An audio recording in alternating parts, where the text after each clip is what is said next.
A lot of the games that we did be, in the latter part of our careers were licensed products because licensing obviously drove a lot of the industry. When we left Activision, even at Activision, the branding became important. So they would pick up a brand like Ghostbusters, or they would find a Kung Fu Master or Double Dragon or products that had another life. In the instance of like the cartoons or the TV properties, we were having a meeting with Acclaim, and they said, "Hey, we have this new property called The Simpsons. It's animated. Can you do something with it?"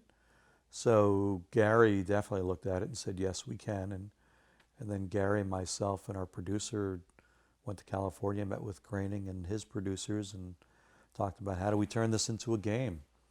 And that was the challenge of, little easier, challenge of taking a cartoon-based TV show and turning it into a cartoon-looking video game.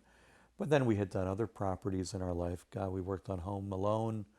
We worked on, strangely enough, Home Improvement. You take these live-action movies or titles, and you'd bring them over into the game. You'd find what aspects you could make playable and what aspects you could make work. The funny thing is we used to sit around and joke about the kind of games that you sell today. So I remember we'd sit around and say, imagine a game where you're sitting there and you're cooking, and you're kind of making food, and we'd all laugh about it and say, yeah, that kind of wouldn't really work. And then today you've got hundreds of cooking products. So it's interesting how it shows that gaming has evolved to replicate reality, where back then we would try to take reality like in a movie with a Home Alone and not necessarily replicate it on a game. So you do a Home Alone game, but you'd stick in some fantasy areas of the house or things that you made it more interesting to the player because they didn't want to replicate reality. And the funny thing is, games today seem to replicate reality really well, and the players are okay with that. Well, one of the games we had done at Activision, or Dave had done a game based on a brand that from a company that Gary and I worked with before we came to Activision, and that was the Little Computer People.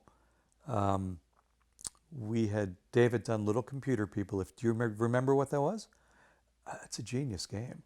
The concept was actually created before we went to Activision, and then at Activision we kind of resurrected it, and Dave created it on the Commodore 64 in the middle 80s, kind of 84, 85. You bought a Commodore 64 disc, put in your Commodore 64, and a little house, like a dollhouse, showed up, and a little guy moved in. And a little guy who was a little sprite opened the door, put down his suitcases, and he now lived in this house. And every Commodore had a little different house, a little different guy with different personality traits. So you didn't know who you were getting. And it was called Little Computer People, and it was kind of like a little fish tank of the days. And that was a game where we specifically replicated life.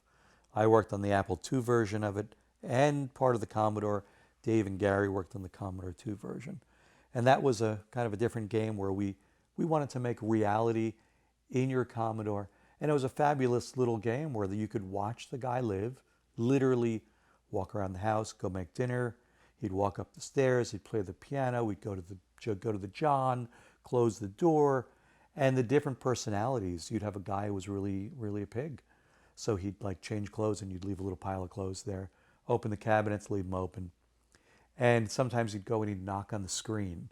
And you could go to the Commodore 64 and you could type, "Hello, please go play the piano for me." And he'd walk upstairs, turn off the TV set, go over to the piano and play a tune for you.